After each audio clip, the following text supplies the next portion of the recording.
And we're on. Brilliant. Welcome everybody back to the podcast. The machine is the message. We now have a name, which is exciting. I think this is the second one where we have a name. Good Um, name. I like it. it's a throwback to one of the Toronto greats, Exactly. Marshall McLuhan. The Marshall medium McLuhan. is the message. Yeah, exactly. So, look, everybody must be noticing there's a third voice in the podcast, and that means there's at least two listeners now. The person who's speaking, which at this point is me, and then we've got Pat, who you already know, and Michael. So, Michael Bungay Stanier is. What I'm am going to I? read his bio What direct. am I, Like Alan? Mike I'm curious. is. Let's put the is in there. He's someone I know personally. He is a human, not an AI. Good. He's an author, or he is writing, in the process of writing. If you want to, be more in the process of being, right?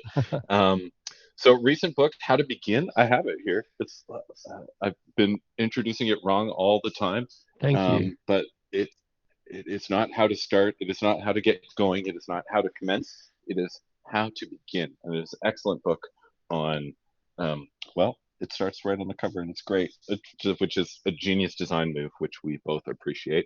Thank you. Um, he's a co-founder of Box of Crayons, originally from Australia, Yep. Rhodes Scholar, lives here in Toronto. And most important to our topic today, he's best known for his book, The Coaching Habit, which is the best-selling book on coaching this century. Yeah, Is that true? that is true. It's like sold, That is, I know 1 point something million copies, and it's just this kind of. I got a text from my brother in Australia this morning.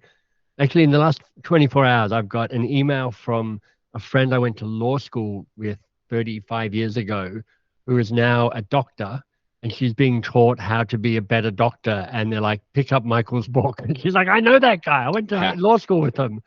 And my brother is, excuse me, doing an online leadership course also in Australia. And they're like, pick up this book. It is the book you need to get on coaching. So it's just kind of I heard James Clear the other day say, books are a power log thing. Like if you're the number one book, you continue to have kind of success churn that flywheel for you. And this book has just somehow managed to escape the gravity of the 8 billion other books that are out in the world to become the book on coaching. what do you think it is if you had to like get to the heart of it? And this is, also since we're having a discussion about coaching and AI coaching products today, and that's Yeah. our focus, we're going to sort of deep dive on that since we've got you here today. What do Yep. you think it was about that book? And I have some experience with this too, because we did a couple books that, have sold a few million copies in total. And people ask me all the time, like, why did this one go so far? And I'm like, honestly, I don't know. I wish I know. Wouldn't it be good to actually know so you could replicate it easily, but it's not as easy as it appears. Um, part of it is, and I think this is probably true of your books as well, it unweirds something that is otherwise feels obscure and inaccessible. I know for me, um, a core design element of how I think is how do I get to simplicity on the other side of complexity? How do I do the work that processes all the stuff and then puts out something there? And so people go, oh, if that's okay, that makes sense. If that's what that is, I can probably think about that, take it on, have a crack at it. Um, and so I think it is about being really kind of reader centric. Like why is coaching so hard for people when it could be so powerful? And trying to help people through the barriers that they might have around coaching. And honestly, in some ways, it kind of connects to our conversation today because um, the very, very first book I ever wrote was a book called Get Unstuck and Get Going on the Stuff That Matters. And it was designed like a kid's flip book. The ones that have a ballerina's head and a soccer player's body and a scuba diver's pair of legs, and you kind of flip them around to make funny combinations Hmm. of. I did a book, but instead of ballerina's heads, it had questions on it. And you would come to the book with a challenge, and it would randomly generate questions that would provoke you to think about your challenge, which would allow you to kind of have ideas and then move on to kind of commit to action around that.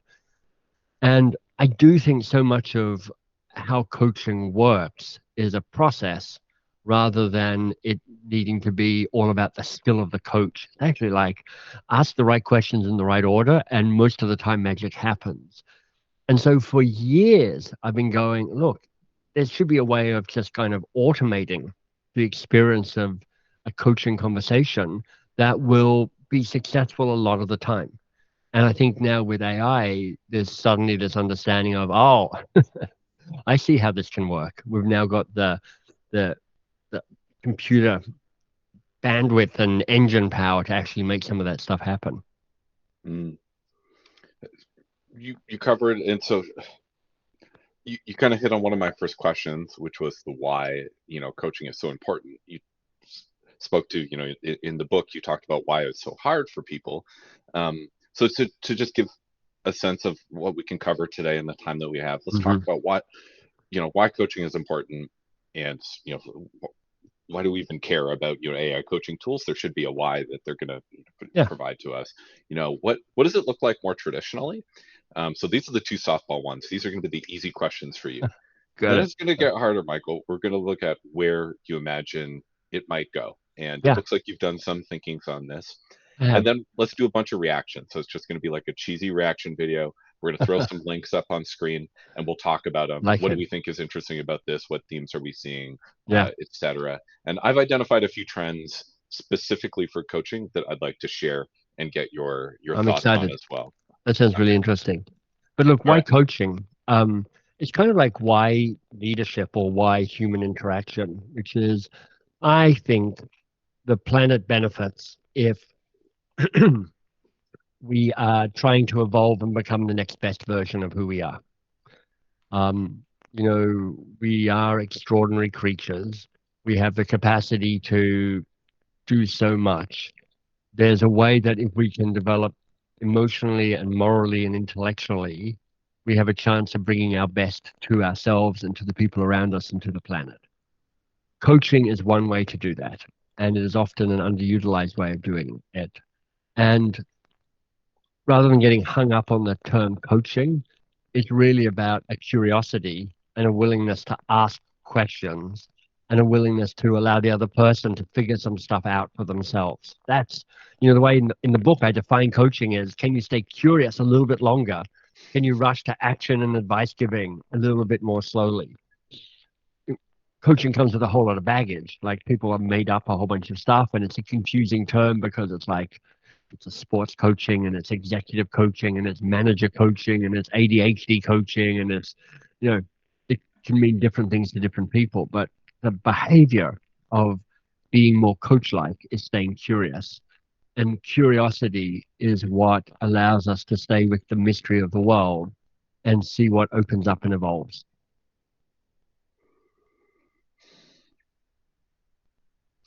A lot of ideas come to mind right away, but in the context of staying curious, what do most people get wrong? I think most people, I want to say two things that come to mind. One is, most people think that their advice is better than it actually is. We've got your brain has a vested interest in telling you how good your advice is, but most of the time your advice just isn't as helpful as you hope it is. There are moments and there are times for advice giving. It's not as often as you might think, and it's often a more powerful way of being, which is not to give the advice, but to ask a good question instead. The second thing that people, the second thing people wrestle with is underestimating, not realizing how simple coaching can be, which is stay curious a little longer, ask some good questions. That's kind of it. But also underestimating how difficult that is, because how wired we are to be people who love to give advice. We've been encouraged and rewarded our entire lives to be the person who sticks up your hand and go, let me tell you, I've got some thoughts. let me prove my value to you and to myself and to this team and to this world by giving you my thoughts. Um, and there's all that great research that says how much we love experts who are clear, opinionated, to the point, and wrong. Because real experts are always a bit more ambivalent about everything. But the experts that really capture the public's imagination tend to be strongly opinionated. How has it been? I'm curious, this is a meta point, but how has it been writing a book about coaching, a core insight being not to give advice, but then ending up in that? Yeah. Yeah, well, the first book I wrote about is called The Coaching Habit, and so that's a subtext. The second book I wrote is called The Advice Trap, and it's like the sister book to The Coaching Habit. And right in front of the book, I'm like, yeah, I get it. I'm writing a book of advice on how not to give advice. Yeah. So there's it's a false dichotomy to say staying curious longer means not giving advice. There's obviously kind of civilization. It keeps growing because of our accumulated knowledge and our accumulated wisdom. So this ability to codify and teach and the like is really important. Content, knowledge, and wisdom being passed on is essential. But the way you do that doesn't necessarily have to be, let me lead with advice. There's all sorts of different ways of teaching and giving people access and embodying that knowledge. And often curiosity is the most powerful and doorway through which to walk. So let's talk about what coaching looks like traditionally.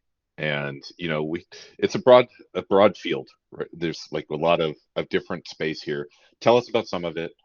You spoke to several different fields already. But if you were to help us define and put a box around what coaching is, in the marketplace, just so we have some boundaries here, what does that look like? I think there's the obvious place to start is sports coaching, and that's not what I really talk about. It's like my job is to train the team. There's an assumption, there's some old school ideas of what sports. Michael, sorry, I'm getting like a kind of buzz on your microphone. Maybe we should switch back to the other one. I'm not sure what that is. This mic sometimes does that.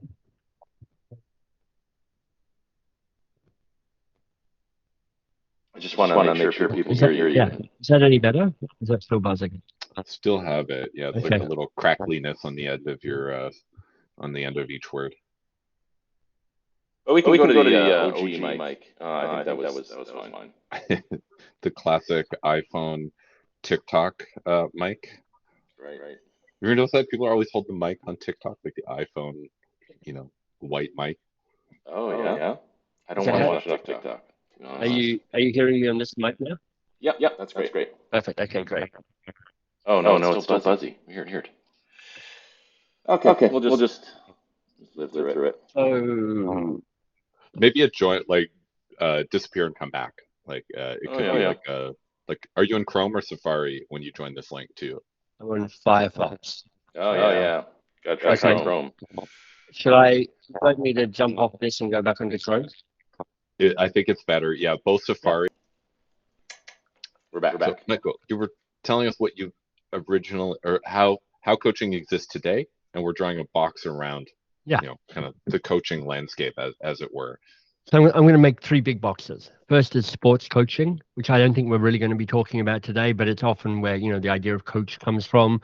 Often it's like a loud, shouty person making you do push-ups in mud. There's a real evolution to this curiosity-led coaching, even at the highest levels of professional sport. But let's put that aside. I think more commonly we're talking about two different types of coaching. Actually, there's three versions here. First is life coaching. So people going, look, I'm trying to have a better life.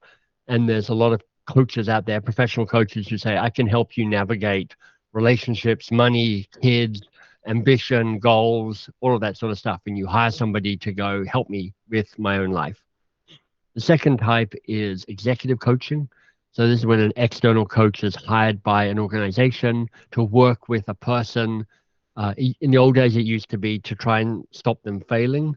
Now it's much more commonly used to amplify their success, help them thrive, help them really succeed, help manage the loneliness of being a senior executive, create a safe space for them to work through stuff.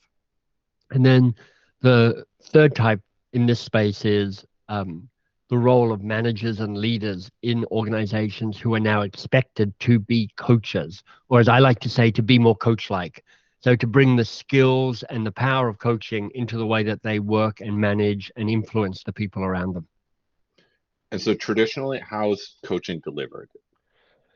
Well, if you're one of the first two, life coaching or executive coaching, typically you set up a contract, like I'm going to work with you for 3 months or 6 months or a year, and then we agree to meet a certain number of times. You typically have let's talk once a week or once every 2 weeks or once a month, and we'll do an hour-long interaction in the session.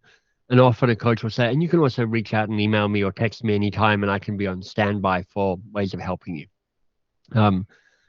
Often people aren't that good at doing the little in between reaching outs, but they're pretty good at showing up for those big conversations.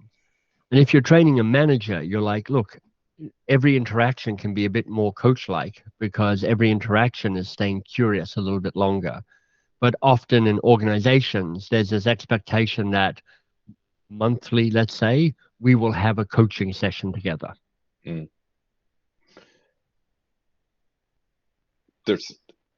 Having been around it for a while, you probably have some opinions.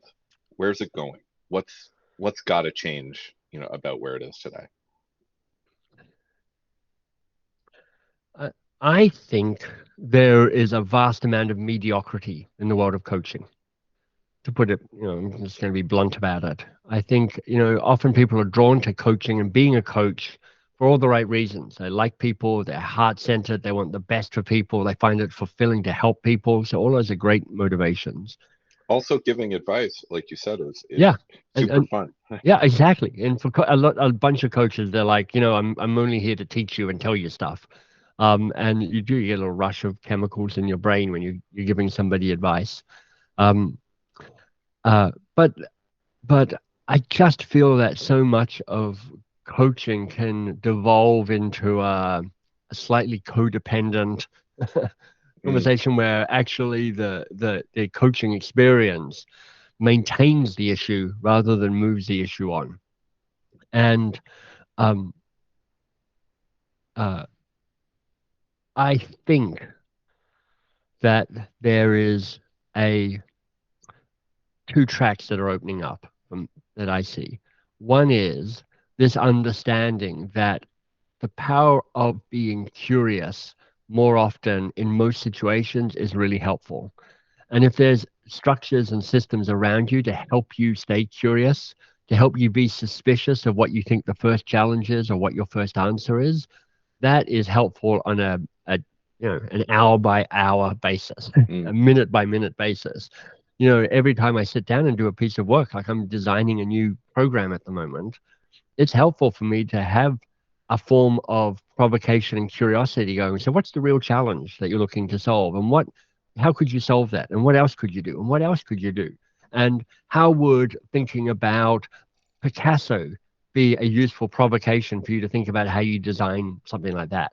And this kind of ability to disrupt the certainty and unseen limitation of your own way of seeing the world and your own way of thinking is really powerful.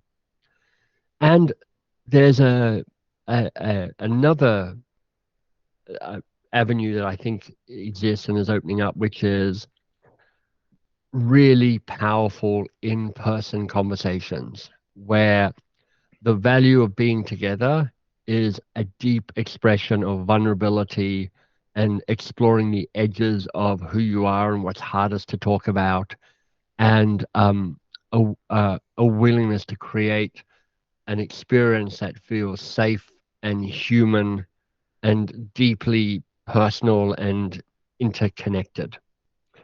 And maybe I'm jumping the gun here, but I think the future of coaching is fewer coaches, fewer ordinary coaching conversations, because I think that can be done by systems around you, but more of these spaces where you're like, let's sit with a hard question and hold that space and go deeper in that space. Alan, we're both part of a community called MMT, and I was at the most recent gathering, and we had this amazing dinner where there were like 10 of us sitting around a table, and we decided to have a single conversation where we're all going to be part of it rather than, 3 conversations happening at once. We're all going to have a single conversation. And I suggested a question for people to answer. And the question was, what's the burden it's finally time to put down? And it just became this extraordinarily powerful conversation where people, talked about really hard stuff, talked about the pain of a situation, talked about this unwanted responsibility that they were carrying, and shame and wounding, and it was amazing, and it was powerful, and it felt that container was extremely human, in its moment, and I think we could all do with more conversations like that, because they're rare and they're extraordinary. And we could all do with everyday curiosity, which I think can come from other places. Powerful question. Yeah, I was at an MMT dinner recently as well, and there's one asked, and we did the same thing. We had one conversation, and the question was, what's it like to be you right now? Mm-hmm. And a little bit less focused on, obviously something pain, a burden, something negative to put down, but it did create a strong sense of connection and understanding for everyone there that nobody had, before they sat down. Yeah. And I think that's the result that you're talking about, that comes from such a great intensive focus on that, rather than just like a passing interest and the staying curious on it. Like you said, the staying curious is really the big piece. Because when you wrestle with a question like that in the company of others, 2 things happen. There is a deeper awareness of you to yourself. Because when you go, what's it like to be me right now? Most people haven't heard themselves answer that question. So as they speak, they're learning for themselves what it's like to be them right now. They're like, yeah, actually, this is what it's like to be me right at the moment. Huh? Who knew? Right. But you're also allowing other people to see you. And, if you connect this to Martin Buber's philosophy, I get this slightly wrong, but he basically says there are 2 types of relationships: I-it relationships and I-thou relationships. And I-it relationships are a little transactional, a little slightly missing the human, slightly about kind of what can we get from each other. I-thou relationships are when you get to show up fully human, fully present to each other. And I-thou relationships are rare and fleeting, as they come and they go. But the more I think we can offer the opportunity to create I-thou moments with other people, the richer the world becomes. The more you become seen, the more you become whole, the more you become healed, the more we become community, the more we are able to have diversity. And in those types of questions, what's it like to be me right now? It's not just your own self-knowledge, but it's like you get to build I-thou relationships with the people sitting around the table with you. So imagine that now. Let's segue into looking at some things that are happening. Yeah. Where the thou and the other point of connection may not be a person. Yeah. And that there's something happening there. Did you see the movie Her? I did. Yeah. Yeah. I remember, when it came out, thinking like, that's completely ridiculous. We're not going to have monitors with wood around the. I have a cleft lip and fat palate, same as Joaquin Phoenix. So I'm almost as good looking and successful as him. Almost. I was going to say, like, when you got on the podcast, I was like, I wasn't sure Joaquin was going to come in yeah, exactly. here today, but it's exciting. Joaquin, is that you? You changed your glasses. Yeah. Right. Okay, so let's look at the future a little bit in terms of this space, which I believe is going to change a lot, and technology is already up uplifted it. And I love that we've built our conversation around the foundations here. Like, this is what it's about at its heart. We've got that. And so, hopefully we don't get too lost in the tactics and the details, and we can, sort of come back to the heart of it as we see, some different examples. So I looked at coaching trends and sort of what's going on. I saw a few themes. Pat's going to share a couple links. I'm going to share a couple links, and then let's talk about what we're seeing here. Right. The main themes that I saw were a lot of data analysis. So, now that we have all this data, and it's logged, we can watch your emails and see how you write to people, and like what that, or we can listen to your phone calls. We can listen to your podcast in real time and say if you're talking more than the guest or not, right? But first, it's the ability to have all of this information and look at it and make meaning out of it at a scale that was just previously not possible. And the second is active assessments in a way that you just couldn't do before, where before it was, specific Q&A of like, scorecards that were very linear. And if you want to get a sense of somewhere was, you either had to do that or have a person listen to them. This is like, the only two things you could do in terms of an active assessment of someone, sort of spilling their guts and saying, this is where I am on things right now. So that's about identifying opportunities for interventions, right? The second theme that I've seen is tools. Although not just for identifying people for interventions, it's also usable for you to become more coach-like. So, for instance, I did a TEDx talk called "How to Tame Your Advice Monster." It's an attempt to go deeper into this idea of, so why is it so hard to be curious? Like, most people, if I say it's good if you can stay curious a little longer, people nod their head. And I'm like, yeah, but you suck at it, don't you? And they're like, yep. And they're like, yeah, because you have this advice monster showing up. So it would be helpful to surface an unconscious behavior, which is I give too much advice, by having data fed back to me going, you know what? You asked 2 questions and you gave 16 pieces of advice. The average number of questions you ask per email is 0.1. All of that gives data feedback on current behavior, which I may choose then to shift to become more curious if I'm bought into this idea of I'd like to be more coach-like. So I think it's almost 2 pieces, right? It's identifying the opportunity and then providing the intervention. Yep. And then so there's different ways of providing the intervention. So there's those smart recommendations, like the ones you just mentioned, which so that's kind of like, we know what a best practice is. We can observe when a best practice is being broken, and then we provide the best practice back, right? Like that, kind of scenario where it's almost like advice, to you in that moment. And then there's the second, which is much more Q&A driven, where someone just doesn't know something, or they want to go in a more free form type chat flow and say, here's the things that are bothering me. And then, the sort of conversational AI is the one who's staying curious with an infinite amount of willpower to not give advice if it's been, sort of programmed in that way, right? Or to just step in at the right time and then prescribe advice in session at that point. So theme number one, I think, is identifying opportunities for people to do better. Theme number 2 is providing intervention, either through just conversation or just in time, or even not just in time, but think about something like, hey, here's your weekly digest of things that, maybe you should watch this training or whatever it is, right?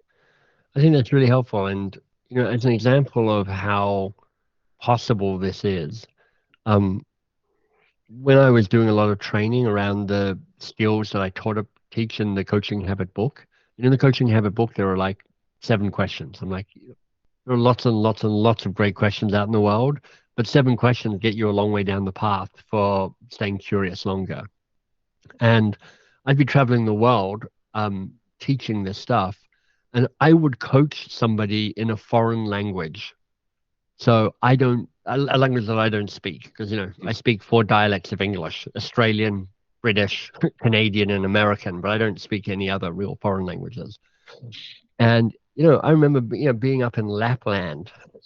So I would ask somebody, so what's on your mind? And they would say something to me in Finnish.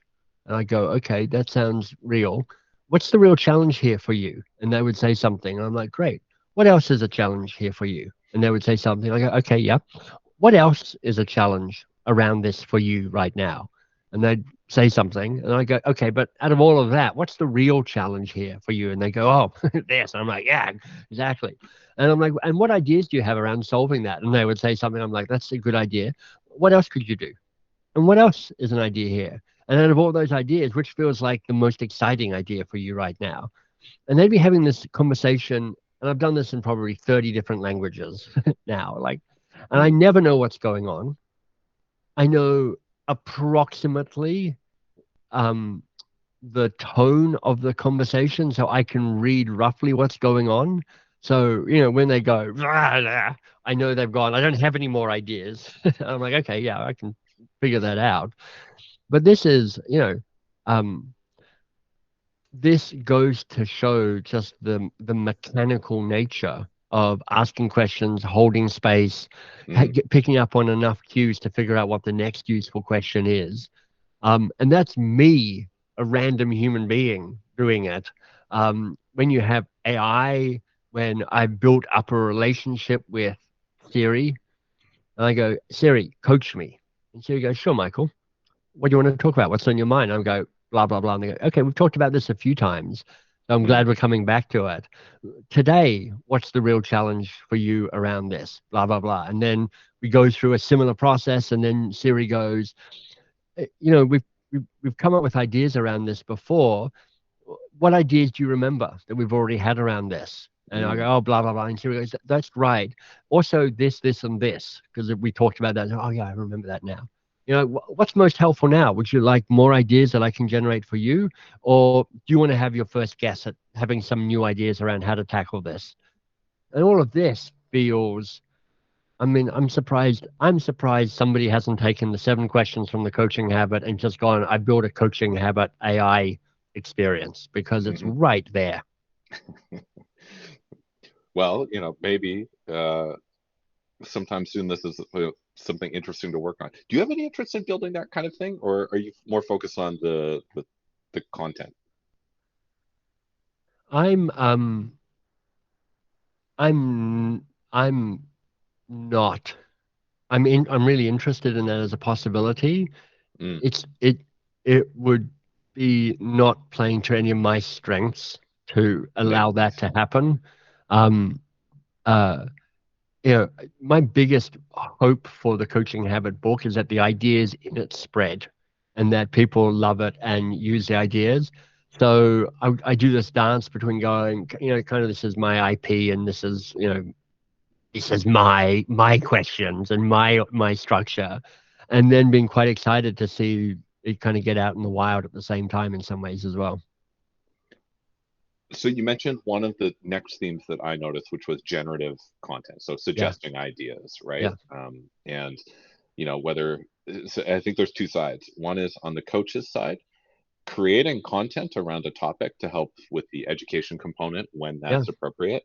And then the second is on the coachee side, where you're saying, I could use some help. Like, I know about these SMART goals things, but I'm just having a hard time writing them. Or, I would like 3 ways to approach this person, and, AI can sort of suggest those, but it's generating ideas for them to work towards something in this sense. So both people can, generative AI can help out with that. And I think the last theme is really follow-up. And you mentioned on your little vignette there had a little bit of that in it too, in terms of, okay, is there data analysis we can do to say that you did the thing, your emails have improved, you're asking, not 0.2 questions per email now, it's a little bit better, or not. So let's take a look at a few products and see what's going on. Pat, why don't you share a couple to start, and I'll throw a couple in the chat too. Sure, Okay, cool. So the first thing I want to share is, did we talk about this last time? I don't know. It's related to her, but this is Miss Davis. Yeah, which I have not seen, but I have watched the trailer. So you have to see this. And this, I thought about this when you were talking about the it versus thou piece. Yeah. Because that's like central to the story. She will not refer to AI as her. Right. Everybody else refers to the AI as Miss Davis, or like the locale appropriate, pronoun, as if it were a person. And so one of the things I think about, there's a content point here, which is like it's a really cool play on like how close can you get to an AI. In this show, the closest people in people's lives is actually Miss Davis for the vast majority of the Earth. That's one thing. The other thing I think about the thou versus it is, as a person sitting on a couch watching this show, these people are thous more than like people I interact with, who are actual humans on a day-to-day basis. Right. So I wonder, like, getting closer to the thou feeling, is it that everybody I encounter in the world is a deep person to mystery box to be understood? Or is it that we actually have these kind of fictional or generative deities that we all share together? I mean, this is common in religion where we feel closer to Jesus than other people. So that's my first thing. Yeah. It's how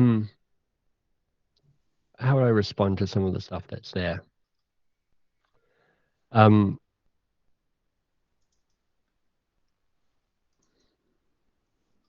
You know, I've been married for close to 30 years now. And part of the glory of that is just the amount of time I have spent in the presence of my wife.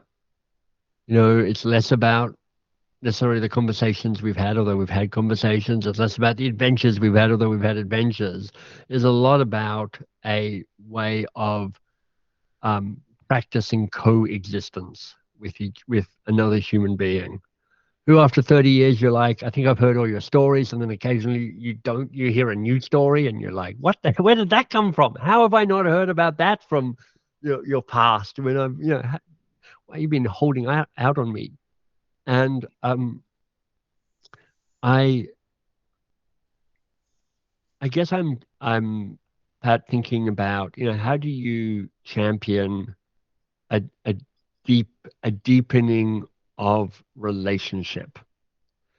This idea that as you played the trailer for Mrs. Davis, you see everybody walking around with their little kind of their things in their ears, earbuds. Yeah, and kind of going, this actually creates an atomized version of myself. It is me, and here I am in my contained world, and it just feels that actually our human existence comes through our interdependence with other people, not through our atomized version of ourselves. So there is one path of exploration around, your spiritual path, which is like, how do I build a relationship with a higher force, if that's what you believe in? Or perhaps if you're an atheist like I am, how do you build an experience that is based in awe? There's this great new book out called Awe, which is around how do you have a moment of connection to something that is beyond your ability to understand. But I also think there's just this idea that you have a capacity, a limited capacity, but a capacity to have some deepening relationships with other people who, in a sense, are part of how you get your own sense of self and your own sense of completion. You can't do it with everybody in your life. Dunbar's number says we can only have 150 friends, people whose names we can kind of remember, and there's only less than 5 of them with who we have really deep relationships. But that for me is the quest, which is like, how do I find my 5 or 10 people with whom I'm like, it is with you I deepen my relationship, and it is with you I learn who I am in this world. Yeah. I'm not sure that I'm not sure how I responded to the clip. I go with it. It definitely resonates, and it's kind of like as you were talking about these 7 questions, it feels like actually your friend should be helped by some AI to ask you these questions, rather than like Like I feel like I talk to ChatGPT and I have a relationship, and like every chat restarts, and I wish my friends knew what I was asking. And so I do think there's like a social element to this stuff that would benefit relationships. Right. All right, Pat, show us something else. What else we got here for today to respond to? Okay, I'll do a couple quick ones. So here we go. What do we got here? Right. So this is perhaps unrelated, but this person made this thing that basically watches your webcam, and anytime you pull your hand up to the camera, it gives you like a little error message. Right. And point being is like I think last episode we were talking about kind of observers, constant observers. And this is like one little thing you could do if you were like okay with your webcam watching you all the time. But imagine like the other things that you could do. I think it's more of like a joke thing, but it's an app that works. So Good, isn't it? The theme is right there, right? Passive data collection, identifying opportunity for an intervention and providing it. Yeah. Like that's it. And a deep knowledge that, there's that quote by Winston Churchill, we shape our buildings, thereafter they shape us. Yep. If you change behavior, you change your environment. There's that classic story about the elephant on the path as a metaphor for how change happens. You have a rider, you have an elephant walking along the path. The rider is the rational mind. It's what we all focus on, but it turns out the rational mind has very little influence on actually figuring out stuff and changing. The elephant is the emotional self, kind of that deeper driver, that more amygdala brain around, what are our desires and how do they make decisions about what we change or not. But the real directive about where the elephant goes is not the driver and not the elephant, it's the path, because the elephant follows the path. So if you want to shift things, you shift the path. This is getting into, nudge and all of that kind of behavioral economics around you shape your system to generate the behavior that you want. Yeah. And this is a perfect little nudge, which is like, you make a movement, something happens, you're reminded, your unconscious becomes conscious, and then you make a decision around, okay, I'm going to bite my nails, and I'm not going to bite my nails. So really, really brilliant. But as with all of this stuff, we only see the first order effect, which is it stops me biting my nails. I don't know what the second order effect is. But I think a lot of what we wrestle with some of the destructive elements of social media is, that turns out those are the secondary elements of social media, whereas we all love the primary elements, which is like connecting and tweeting and doing whatever. Getting ideas, all that stuff. Yeah. And I think like that secondary element, actually bring it back is like the medium is the message. So the thing is like it's not about TV. It's about that there's a face, and like now faces really matter, and like sweat on people's brow really matters, and there's like some other communication going on.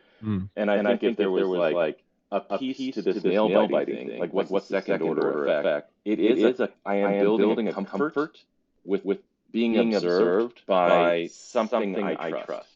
Right. So right, and that's like a comfort I'm building. But I do want to like go back to your point about the our building shaped by the Churchill quote, which I've heard is like our shape our tools, and their tools shape us. Yep. And the coaching conversation you guys were having earlier, it was like how can we coach people, how can we help people along?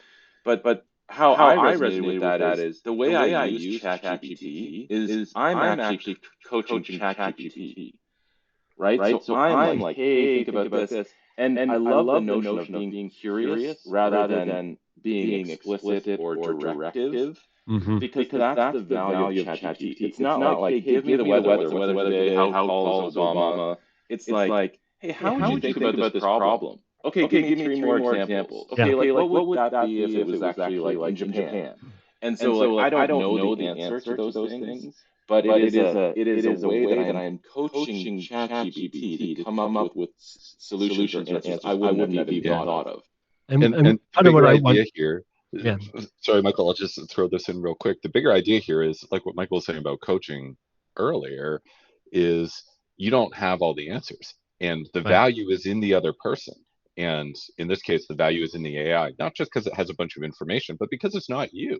and it's somebody else, to help develop something and bring it forward. And by leading with questions, it's a little bit different than what you're trying to get them to, improve themselves in some way and improve their behavior.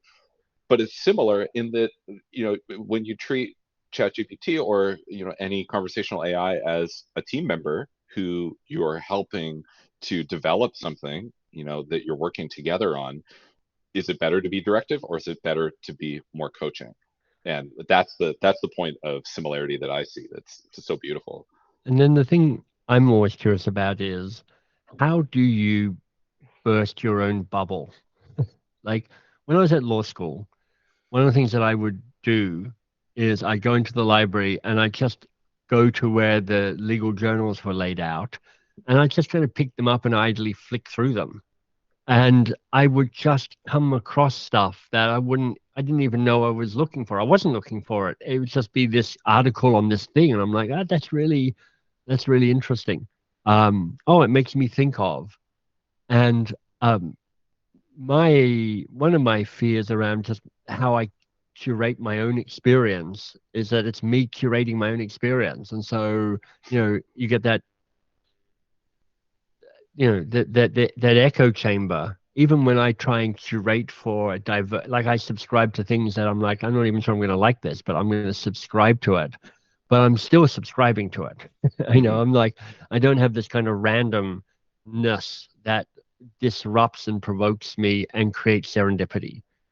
And part of the danger of being the person leading the interaction, whether you're asking for facts or asking for questions or asking for suggestions, is it's still you generating the first step.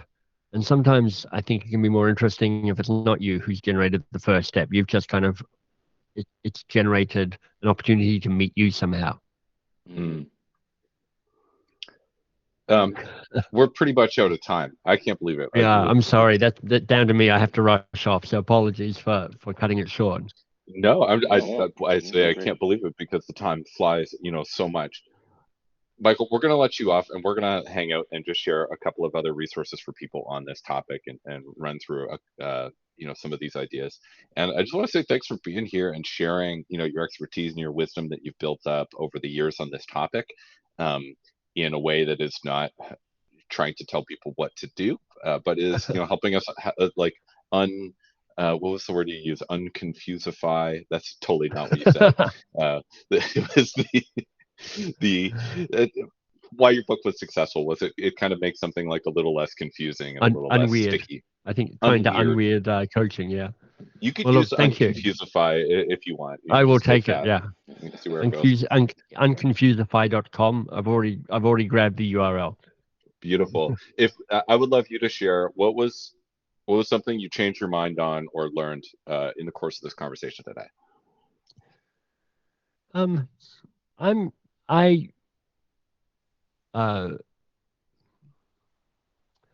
I think it's being asked to stand on the edge of where all this is growing and changing, and just to stay there and look a little bit longer is really helpful.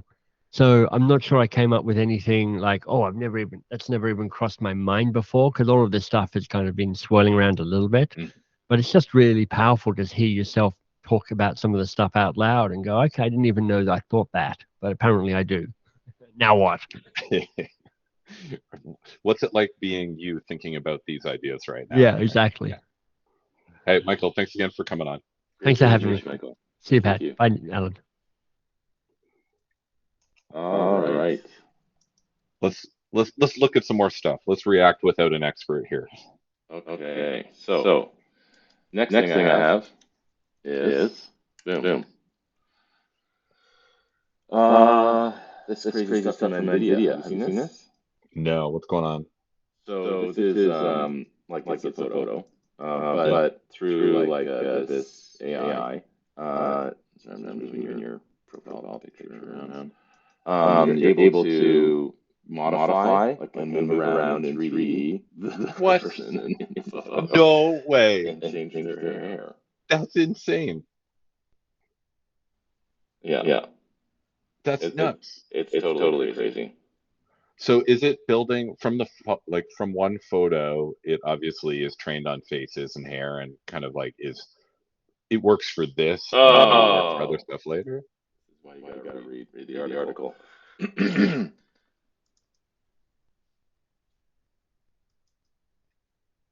It's just a simulator. Okay. This isn't generative AI. It's completely conventional 3D pipeline where ML is used to accelerate the hair simulation. Okay. Less interesting. Hey, It's just this happens all the simulated time hair. like in this space. Like oftentimes you're like, oh wow, this is amazing, and then you're like, actually, this is kind of smoke and mirrors, or we thought it was better than it was. That's no attention to the girl behind the camera. Exactly. Okay. Second link is this, which is Wikipedia is having this debate about AI-generated content. I think maybe it's overblown. Once again, it's a headline. But what's interesting about it to me is like you will have this happen in like every publishing situation where are you able to submit AI-generated stuff? This is a really big topic in SEO right now, as people are generating a lot of content, and then Google's flagging content that's AI generated, and then demoting your SEO score. So then you can run your stuff through an un-AIifier, which essentially changes the text a little bit so that it can't be detected, by AI, and there's a score that you can see on your text. I don't know if you've seen all this stuff. So essentially, the concept is AI is smart enough to realize when AI wrote something else, but then only known models. So it's like an arms race, right? So we have, an AI masker where essentially it can be rewritten and not detected as ChatGPT or written by AI. But for how long, right? And so even if you could do that today and you write 100 articles, is it a liability having those out there where Google's going to punish you on it later? So it's a huge business concern for people, writing in the space. And yeah, obviously for Wikipedia, do we believe it or not? Like, yeah, it's pretty interesting. Yeah, and then the last thing I would I don't know if you saw this, but this dude quit ChatGPT. I mean Google. Quit Google, yeah. So what's the story? Why? Like, I saw the headline. I didn't dig in. I mean, so what he's saying is that it's a power beyond what he imagined, and that as a scientist, something like there's a button you want to press it. So like he's kind of comparing it to Oppenheimer, the guy who invented the nuclear bomb. But yeah, I don't know. You don't know what's going on with him personally. I know there was some issues with his business and U of T and going to work for Google. So, but I think just taking him at face value, he's worried about the AI risks here, the harm that could be caused, and feels that we need to like decelerate in some ways.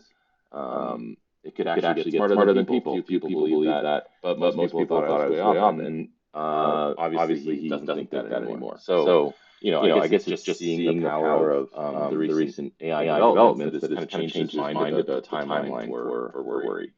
So it's the way that I see this is if there's 100 people looking at a topic, there's some that are going to be super excited and only see the positives. And there's going to be some that are kind of don't get it, and there's going to be some that are really concerned and only see the negatives. And what are the chances that someone who's originally only sees the positives flips to seeing the negatives, right? Was he always, adverse?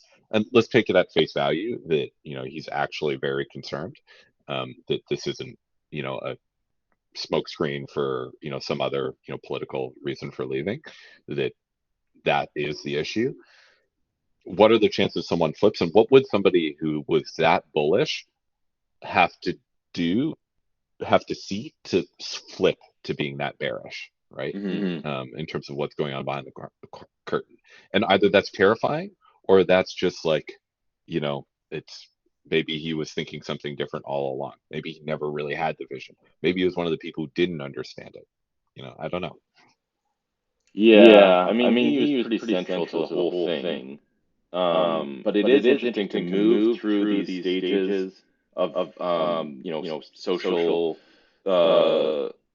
feelings about your innovation. Like first it's like, oh, totally ignored, and then like, oh, that's crappier than what we have right now, and then it's like, whoa, that's done something totally different than what we expected. And he's moved through all of those. Like he was kind of like advocating for this stuff when people were like, this is not the way you need like semantic AI. You need to really understand the meaning of stuff. He's like, no, we can do this with a large data set. And then he was proven right, and now he's like, whoa, this is a bit scary. I do note here that he's the financial backer of Cohere, which Toronto piece of this is it's a Toronto company. And I think they just raised 500 million to kind of go up against the likes of OpenAI. And then what's the other one? I forgot the other one that's backed by Google. But there's like another one that raised a lot of money to do that as well. So it'll be interesting. See how this plays out. First they ignore you, then they laugh at you, then they fight you, then you win. Yeah, right? yeah. Like that's the story. And so, is the you here, him and his team, or is it AI? Yeah, I know, right? And the then you win is the part that it seems like he's understanding. Anyway. Yeah. Did he win? I don't know. Did the AI win? I don't know. Or is it just currently being fought? Yes. Let's see. Yeah. All right. What do you got? I threw a link in the chat. There's one. I'm gonna cull it a little bit, but this is an older product that I think it almost feels like a dumb product. So this is Wobot. If you've ever used it, it's pretty compelling. So there's essentially an iPhone app. Scroll down a little bit here. Let's tell us a little bit about it. Basically, it just kind of talks to you and says, how are you feeling today? And you do your check-ins and you say what's bothering you, or what's keeping you up at night, or what you're excited about, depending on which issue you might be dealing with. If it's essentially the major depressive disorders, all of the sort of big stuff, and it'll put you on a track. And then there's just essentially, it was more of a chatbot track. What's amazing about it is, like Michael was saying, 7 questions gets you a long way.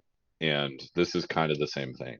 And it's a few questions that are more targeted to different areas specifically. If you have this problem, here's the questions, and then it'll kind of pull words out of your descriptions and throw them back to you to show you that it's listening. Having used it, it's pretty powerful. Like it's a compelling experience. It doesn't feel too trite. Sometimes you see this stuff and you start to use it and it's like, this sucks. Like it feels fake, Mm-hmm. And then you hit that line where this feels real. This feels like it's doing something for me. You know what I mean? Mm-hmm. And this one, even before AI was in it, and one of the early creators, I think it was this tool or a very similar one, said AI is not ready for therapeutic setting yet. It's irrational, or it's irresponsible to put it in there.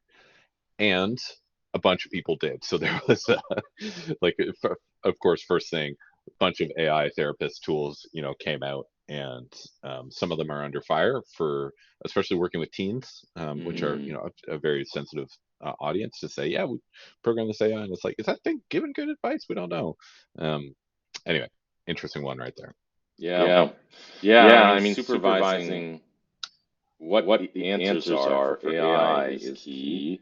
One of the things I've been thinking about is like an AI to help my kid learn about things and stay curious, right? Like to the point of coaching. Like how can you ask questions? Like he asks questions to Google, it gives him facts, but could conversation steer him to like, hey, well, could you build that out of Lego, or like, is there a book you could read? So can a parent kind of like imbue the AI with some suggestions or goals based on how you know your child? But then I want to know exactly what it's saying at each stage. So like this notion of knowing exactly, like for therapeutic reasons or other reasons that you need that transparency, like parenting. Yeah, super interesting. All right, check out the next link. It's wisdomai.com. So this is, if you're a creator and you're essentially giving advice as a coach, you have a lot of content created, you can kind of dump it in, train it up, and it turns you into a coach, kind of.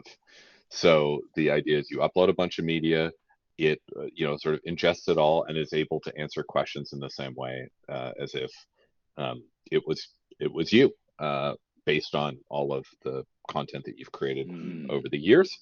And so they're starting with, these are obviously all those people have books, podcasts, programs, online courses, online shows, etc. And now it's like, okay, well, could I talk to them? So the technology behind it is very similar to like Google's Talk to Books. I don't know if you know that one. And ChatGPT, if you ask it, you can ask it to sort of emulate someone like for a book. So let's say, you're interested in, like, James Clear was mentioned earlier today. So you're interested in habits, and you'd say, like, pretend you are James Clear and you know everything about habits. Give me some advice on X topic and Y topic. And by training ChatGPT in that way, you get responses that are stronger than if you just ask it based on the entire internet's worth of content on it. You're kind of like focusing the answers and getting it to respond in a narrower, more focused way. This is the same thing, except for now, if you have a bunch of content that hasn't yet been ingested, you can kind of get it ingested and sort of spin up a chatbot really quick. Yeah, very cool. So this is kind of like prompting. So you Canadian company to represent Brantford, Ontario. Oh, nice. North results. Stu McLaren, shout out, MMT. I see you on there. He's one of the people. Cool. He's one of the guys. There he is. Look, marketing your business. Look, like, there you go. He's doing it right now. He's pointing at his website. Cool. All right. So that's that. Is it? Let me share a couple more. Okay. So here's we talked about executive coaching and leadership coaching before. So Cultivate. So what Cultivate does is essentially watches your digital footprint on everything, like email, chat. I don't know if it can listen to Zoom calls yet, but a matter of time, and provides leadership insights, coaching, and helps you understand what your company culture looks like, and sort of creates a map based on this content that is currently existing, and shows you, sort of like these benchmarks of, you're doing better or worse on this thing that you were trying to do, or you're worse than the benchmark, you're above average on the benchmark here, because they've got a lot of content to compare against. And that's kind of a compelling, interesting use case, I think. Helping to improve culture is the way that they frame it. I don't understand. So how do I put my stuff in here? Your organization hooks it up to essentially like your Google, or Outlook or whatever your sort of chat and email programs are, and then it just reads everything. I typically read. So it's like a sysadmin level thing. Got it. And then it's all passive. So this is the context that Michael was saying, like, you've asked 0 questions in your emails on average so far, right? And so all stuff around that. Right. Cool. Neat. All right. There's a couple of pocket coaches. So try this one, bunch.ai.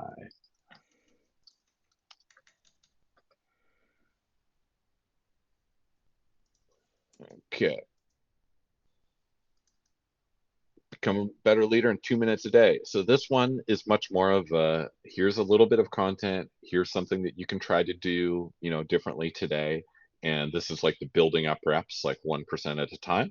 And then it creates kind of like a content journey for you that is appropriate, as you go on.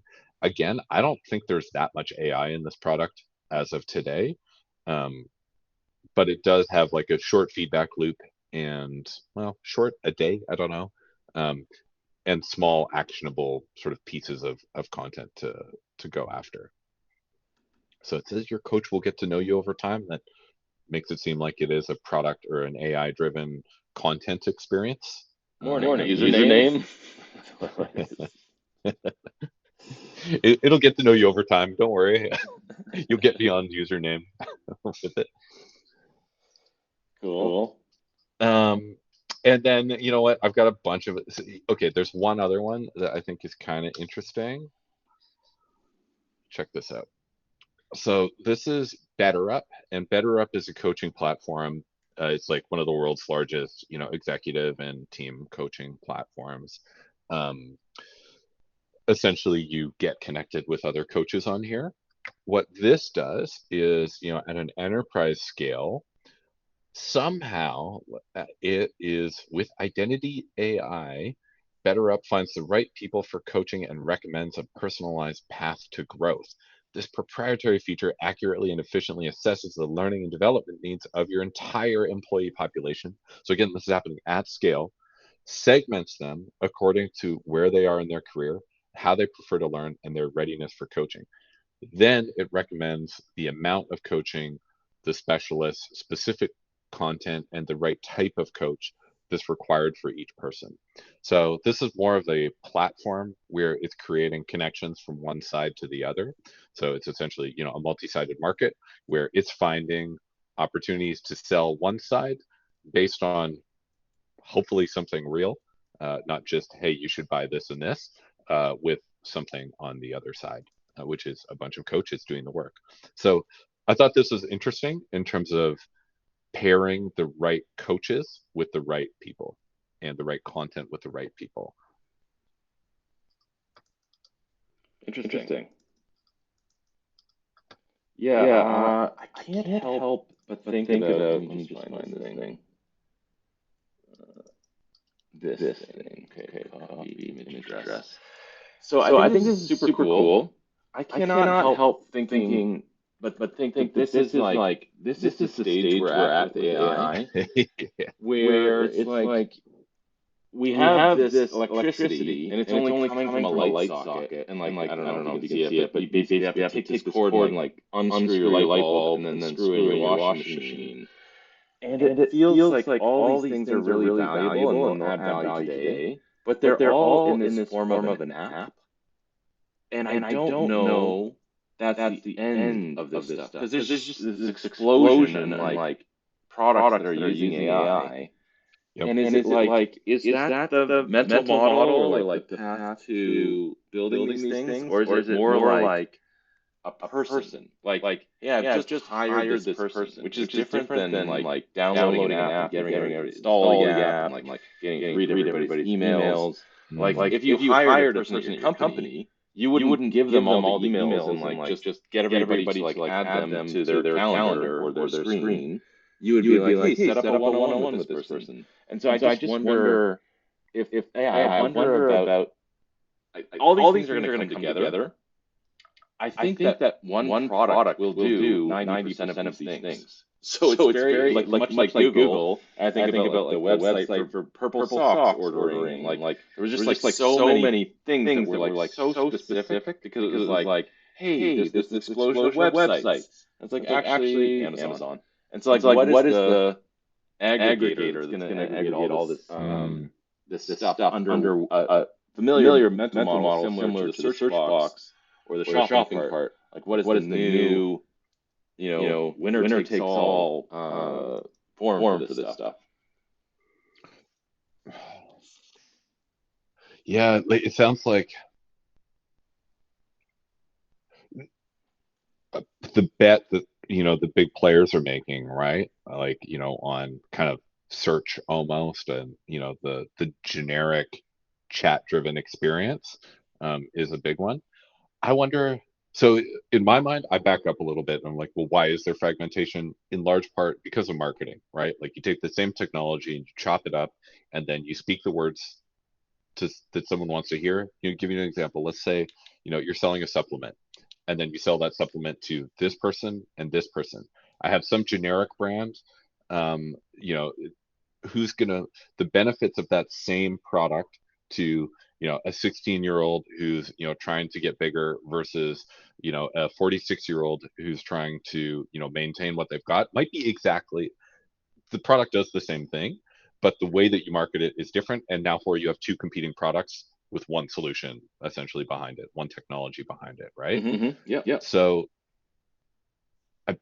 I wonder if we could solve the marketing problem.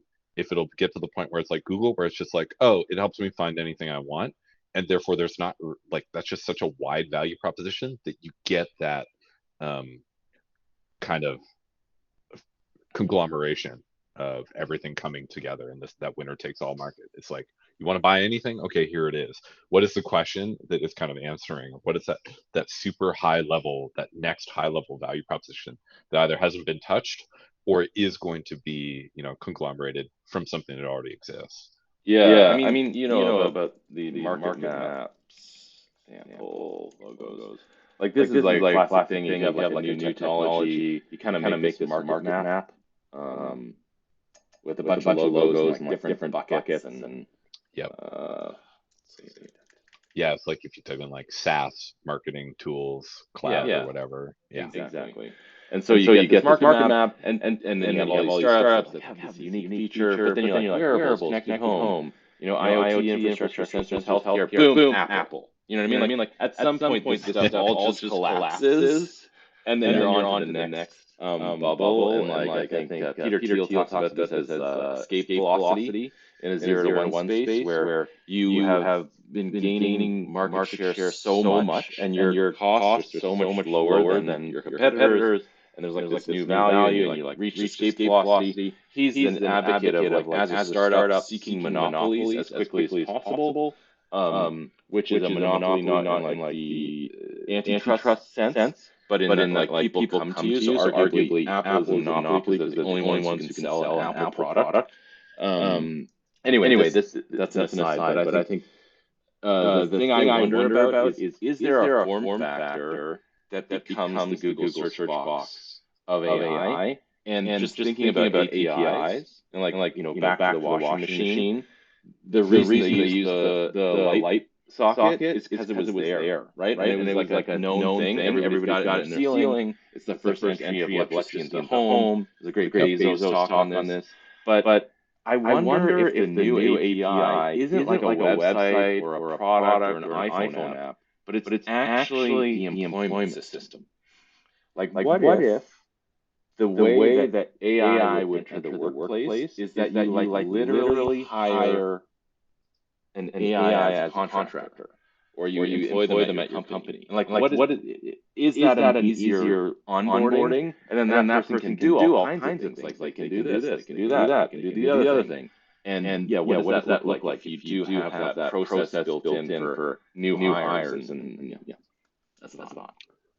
Well, the jobs to be done framework would suggest that every time you do buy a product, you're buying it to fulfill some sort of job, and hiring a person or hiring a product are kind of the same thing. It's just you buy the product, or you buy monthly access, to the product, and the software as a service model, or anything as a service model, essentially. So I wonder if just the form factor is different. But it is a really interesting thought. And, to your point, a lot of people are thinking about this. I don't know if you saw the headline, but here, I'll paste it in. And maybe this is a real nice doom and gloom moment to end on. Okay. Let's get that doom and gloom.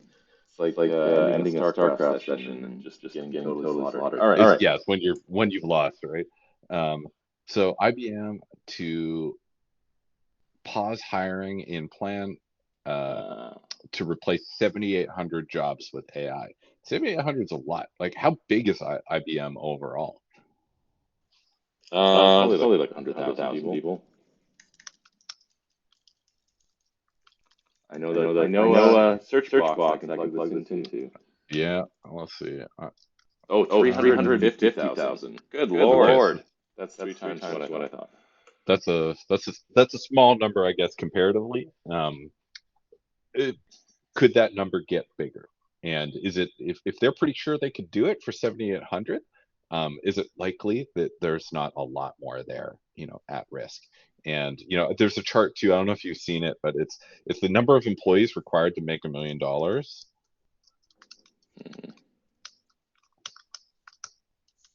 And it's like let me see if I can pull it up here.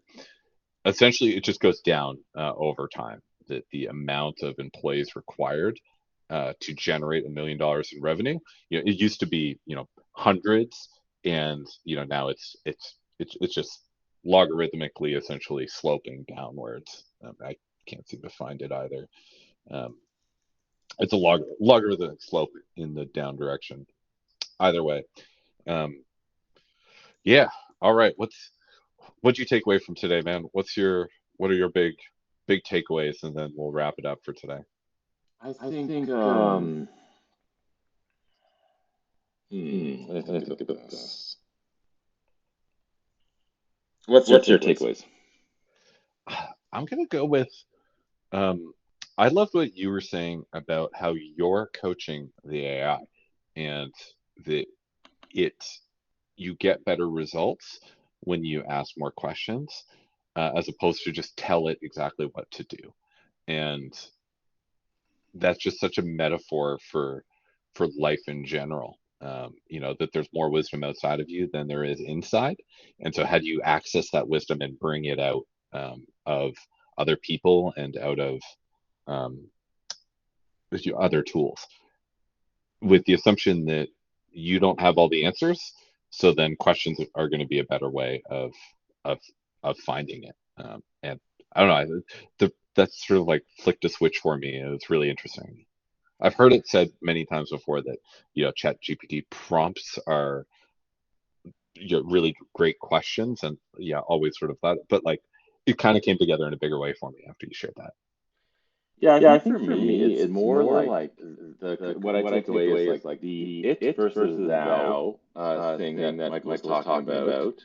I really like that notion, and I find energy in conversations where it's not transactional, where it is like going deep and like just trying to understand the existence of other people or things. And then I do think about the Miss Davis thing, where it's like, wow, like you could feel deeply like there's a thou along with you for the ride for your whole life.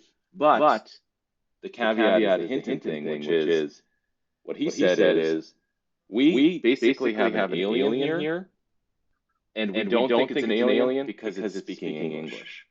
And it may be drastically better than us. And so this is the fear, is that like we're treating it as a thou, but it's not. Yeah. It's less like a child who's gonna grow up to be our equal, or hopefully slightly better, than something transformatively different, singularity level. Yep, makes sense. Mm-hmm. With that, a nice dark ending. Keep feeding the AI. Until next time. Until next time. Hopefully we're still alive. One more week. Peace. See ya.